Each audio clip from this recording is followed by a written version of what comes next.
안녕하세요. 정신의학신문 김정원입니다. 우리나라에는 어디서든 쉽게 마주칠 수 있지만 쉽게 얘기할 수 없는 주제가 몇 개 있습니다. 돈, 성, 죽음 같은 거죠. 이 주제에 대해 말을 꺼내는 것도 또 들어주는 것도 결코 쉬운 일이 아닙니다. 최근에는 이런 주제가 하나 더 늘었습니다.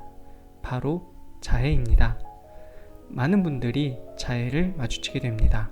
하지만 자신이 마주친 자해를 어떻게 이해하고 대응해야 할지는 잘 모르죠. 이 영상은 자해를 하는 분들, 그리고 자해를 하는 분들의 곁에 계신 분들이 자해를 이해하는데 도움을 주기 위해 제작됐습니다. 먼저 자살을 하고 싶지는 않지만 반복적으로 자해를 하는 세 분의 얘기를 들어보죠. 분노나 슬픔 그런 감정들이 격하게 느껴지면 하게 돼. 중학교 2학년 때부터 자해를 시작했고요. 9년째도 끊지를 못하고 있어요. 인간관계에서 문제가 생겼을 때나 우울한 날일 때 왠지 저한테 잘못을 다 돌리는 자책감 같은 거라든가 엄청 화가 났을 때 주로 하죠. 주로 멍한 상태에서 우울한 감정이 저를 잠식시키는 기분이 들 때 하는 것 같아요. 자해를 하는 상황을 정리해보면 첫 번째로 멍해서 내가 살아있는지 잘 모르겠을 때, 그리고 두 번째는 긴장돼서 심장이 막 두근대고 잡생각이 몰려올 때, 그리고 세 번째는 내가 나 이렇게 아픈데 솔직히 우울증은 겉으로 티가 나지 않으니까 사람들이 잘 몰라주거든요. 그래서 나 이렇게 힘든데 니들이 좀 알아줘 하는 약간 관종심리도 있고요. 저는 우울증이 나았으면 좋겠는데 사실 안 나았으면 좋겠다는 양면적인 생각을 다 가지고 있어요. 제가 그 우울증이 나았을 때 저한테 요구되는 엄청난 그 기대감에 부응해야 되기 때문에 저는 우울증이 낫는 것을 한편으로는 두려워하는 사람인데요. 제가 자해를 하면 내가 자해를 하니까 우울증이 나은 건 아니겠지라는 생각 때문에 자해를 하게 되고요. 죄책감이 극에 달할 때 왜 나는 이렇게밖에 생각을 못하지? 이런 생각이 들 때 제가 자기 체벌을 하는 심리로 자해를 하게 되는 것 같습니다. 칼로 손목을 그을 때도 있고, 목을 조르거나 벽에 머리를 박거나, 칼이 없으면 샤프로 손등을 내리찍고 그래요. 방법이 되게 많은데 저 같은 경우에는 칼을 좀 무서워해가지고 샤프나 카드 조각이나 뭐 CD 조각, 뭐 주사기 바늘 같은 걸로 손등이나 팔 바깥 부분 같은 데를 되게 많이 긋고요. 벽이나 의자를 주먹으로 칠 때도 있고 인형을 찢을 때도 있고 자기 비하를 할 때도 있어요. 끈으로 목을 조를 때도 있고 약국에서 파는 수면유도제 있잖아요. 사가지고 바다 복용해서 부작용을 버티는 그런 보통 하거든요. 근데 이게 꼭 자해라는 게 몸에만 상처내는 게 자해라고 저는 생각하진 않고요. 자기 자신한테 자기 비하 같은 언어적 폭력 같은 것도 자해라고 생각을 하거든요. 저는 딱히 자해라고 생각했을 때 칼로 긋는 거밖에 생각이 안 나서 저는 주로 커터칼이나 C칼 갖다가 팔목을 긋는 행위 일명 리스트컷이라고 하는 자해를 하고요. 양팔을 그은 덕분에 양팔은 자해흔으로 가득합니다. 일반적으로 생각하는 자해에 관한 이미지는 딱 여기까지죠. 이런 장면을 목격하거나 들으면 보통 당황하게 됩니다. 그런데 자해의 방법 이외의 자해에 대한 주제로 혹시 대화를 해보신 적은 있으신가요?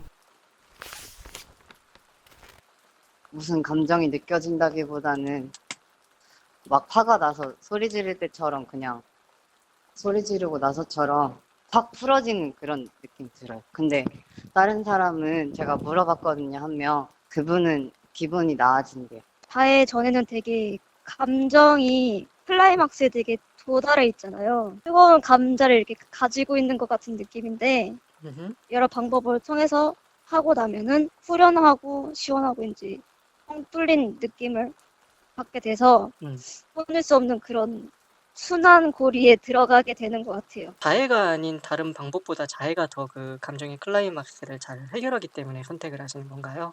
네, 더 네네. 쉽게 빨리 해소가 되니까. 어떤 감정이 든다기보다 그냥 멍했던 게 좀, 아, 그래도 나 살아있긴 한가 보다. 나 좀 팔목이 좀 쓰라리네? 나 좀 살아있긴 한가 봐. 그런 감정이랑 제가 느꼈던 불안감, 긴장감, 이런 것들이 진정되는 효과를 주는 것 같아요.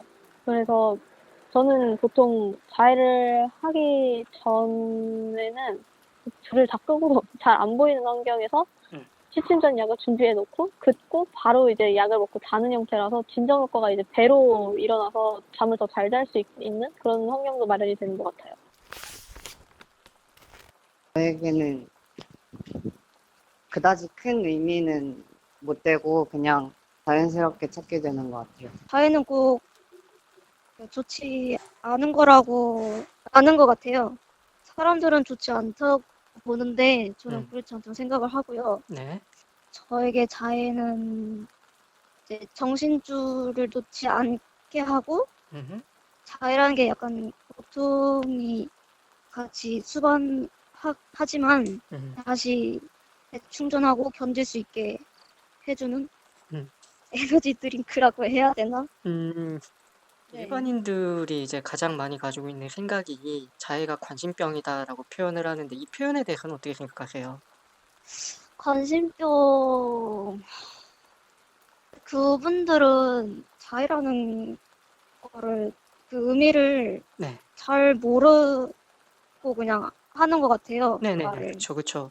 뭐 물론 관심을 받기 위해서 그럴 수도 있는데 음. 그게 아니고 그쵸. 본인이 너무 힘들다 보니까 어떻게 해결해야 될지 몰라서 음. 빨리 이제 감정을 식힐 수 있는 얼음 같은 게 필요하기 때문에 저는 다른 사람들한테 분노를 표출하고 그럴 순 없으니까 자해는 이제 저 스스로에게 제 분노를 알아서 이제 진정시킬 수 있는 뭐라 해야 되지?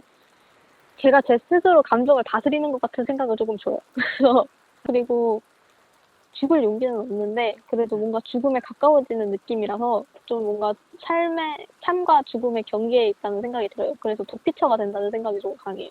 그런 면에서는 가치가 있는 것 같아요. 뭐 타인한테 피해를 안 끼치고 내 분노를 조절할 수 있고 이런 점에서. 제 주변 사람들이 하면 되게 슬플 것 같아요. 그래서 없었으면 좋겠어요. 사람들 반응이 좋을 수는 없고 또 나름 창피한 얘기이기도 하고 그래서 자해 없는 삶에 대해서는 어떻게 생각하세요? 정확히 말하면 줄여가고 있죠. 거의 안 하고 지내다가 가끔 무슨 일이 생겼을 때만 하고 그랬어요. 원래는 혼자 그냥 아무 일 없이도 우울해지고 그러면 하곤 했는데 요새는 그렇게 하지 않아요. 어떻게 그렇게 달라지실 수 있었던 건가요? 원래 다니던 학원에서 자해 문제가 돼서 네. 못 다니게 됐어요. 그 뒤로는 이제 꿈을 생각하다 보니까 어쩔 수 없이 그냥 스스로 억지로 막 참고 그렇게 되더라고요. 아니요, 저는 음. 한 번도 생각을 해본 적이 없어요. 불가능할 것 같아요. 이제 개인도 그걸 어떻게 해결해야 될지도 모르겠고, 네. 원하기도 하고 원하지 않기도 해요. 왜냐면은 제가 성격이 약간 완벽주의자 기질이 좀 심해서 자꾸 네. 자신에 대한 분노는 계속 쌓일 거고 그러면은 분명 저한테 불만이 쌓일 게 뻔해요. 그리고 타인에게 피해를 안 입히고 살기에는 사실 불가능한 세상이라서 그 죄책감을 풀려면은 자해가 필요할 것 같아서 자해 없는 삶을 원하기도 하고요.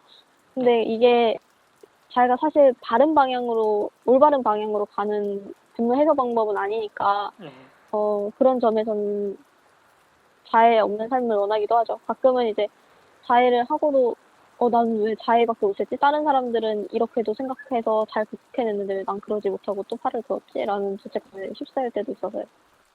자해를 하는 방법도 이유도 자해의 가치에 대해서도 세 분 모두 다르죠.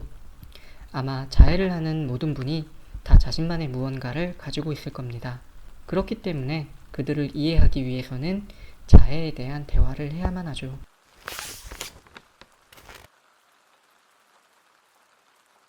왜 그랬냐고 막 다그치고 막 이상한 거 하지 마라라고 얘기는 절대 안 할 거고요. 네네. 일단 그 사람이 자해를 했다는 거를 숨기고 싶어 할 수도 있잖아요. 네. 몇 번은 모르는 척 해주고 그냥 상처 치료를 해준다거나 음. 너 요즘에 무슨 일 있었니? 그래서 고민 있으면 말해봐. 그래서 천천히 다가가서 이제 그 사람이 거기까지 자기가 자해한다라고 말을 할 때까지 이끌어내는 그런 노력이 필요한 것 같아요. 이제 그 네네. 사람의 아픔에 대해서 호기심을 가져주고 이제 접근하는 거잖아요. 자해라는 자체보다는. 네네. 그렇게 그 사람의 아픔에 대해서 관심을 가지시는 이유는 뭐예요? 일반 사람들은 모르겠는데 저 같은 경우에는 일단 자해라는 경험이 있었고 네. 아직 끊지를 못했기 때문에 네. 그러한 감정들이나 뭐 그런 거 되게 나름 알고 있잖아요. 네네. 그래서 아마 제가 이미 경험했기 때문에 그런 거 아닐까 싶어요. 사실 제 친구들이 그런 얘기를 많이 하긴 했어요. 내가 너 자해하고 너가 힘들 때 내가 무슨 말을 해주고 어떤 행동을 하면 좋겠니? 라고 많이 물어봤는데, 사실 그냥 가만히 있어주는 거? 그냥 그 옆에서 제 얘기를 묵묵히 들어주는 거? 그게 가장 중요한 것 같아요. 사실 뭐 자해를 하고 정신과를 다니고 이런 부분에 대해서 아직까지는 사회적 시선이 곱지만은 않은 터라 네. 애들도 딱 들었을 때 놀라는 부분이 없지 않아 있고, 너 그런 거 왜 해? 하지 마! 이렇게 반응하는 애들이 있거든요. 그래서, 그쵸. 근데 가만히 제 얘기를 들어주고 자해를 하더라도 지금 당장은 자해를 끊을 수 없겠지만 내가 너 힘든 거를 들어주면서 너가 추후에는 자해를 안 하게끔 도와줄게라는 마인드? 그런 마인드로 접근하는 것이 중요한 것 같아요. 그 자해하는 행동 뒤에 있는 아픔을 좀 같이 옆에서 봐주고 공감해주고 하는 게 필요하신가 봐요. 네, 그렇죠. 어떠신가요?